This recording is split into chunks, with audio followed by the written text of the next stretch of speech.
Sikiliza Israeli, Bwana Mungu wetu, Bwana ndiye mmoja. Nawe mpende Bwana Mungu wako kwa moyo wako wote, kwa roho yako yote, na kwa nguvu zako zote. Anaanza kwa kanuni ya imani ya wale Wayahudi walivyokuwa nayo kipindi kile cha zamani.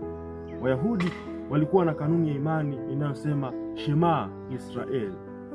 Maana yake, sikiliza Israeli, Bwana Mungu wetu, Bwana ndiye mmoja. Ndugu zangu wapendwa, jibu hili la Yesu lina pande mbili. Upande wa kwanza ni hilo kitabu cha Kumbukumbu la Torati, hiyo sura ya 6 aya ya 4 na ile aya ya 5, kwamba sikiliza Israeli, Bwana Mungu wetu, Bwana ndiye mmoja. Nawe mpende Bwana Mungu wako kwa moyo wako wote, kwa roho yako yote, na kwa nguvu zako zote.